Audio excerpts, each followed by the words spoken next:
ఇప్పుడైతే గుడికెళ్ళొచ్చాం గదా! బీభత్సంగా అయితే ఎండదేస్తుందనమాట. అందుకని జెప్పేసి ముందైతే రాంగాల్నే కూలర్‌కి వాటర్ బెట్టేస్తున్నాననమాట. నేనైతే జస్ట్ మోటరే పెట్టుకోము. మా ఆయనైతే స్విచ్ చేశాడనమాట. ఇంక పోతే మా ఆయన ఆటో ఇచ్చి రాడానికెళ్ళాడని చెప్పేసి మా వాడు తెగ ఏడుస్తున్నాడు.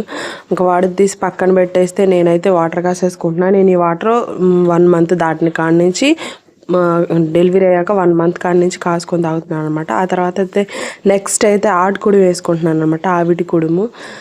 మా సైడ్ అయితే ఇలానే పిలుస్తారు ఆవిటి కుడుమని. నేనైతే కొంచెం టిఫిన్ పేపర్స్ ఉంటాయి కదా, వాటితో పెట్టేసి వేస్తానన్నమాట. అంటే ఈజీగా అయిపోతుంది, ఈజీగా వస్తుంది.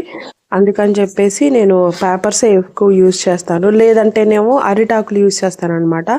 ఈలోపే అవి వేసేయంగానే ఈలోపే డెలివరీ ఒకటి వచ్చేసిందనమాట. అది తీసేసుకొని ఇంకా ఆ వాటర్ కాగినాయి కదా, ఆ వాటర్ కొంచెం చల్లగా అవ్వగానే అవి తాగాను. ఈలోపు ఆవేటి కూడా అయిపోయిందనమాట. దాంట్లో అయితే నేను ఉప్పు వేసుకోవడం మర్చిపోయాను అనమాట. 2 చేశాను కదా, ఒకటైతే నేను తినేసి ఒకటి మా ఆయనకన్నా మా అబ్బాయికి సగం వేసాను అనమాట. ఓకే ఫ్రెండ్స్, సబ్స్క్రైబ్ చేసుకోండి. బాయ్.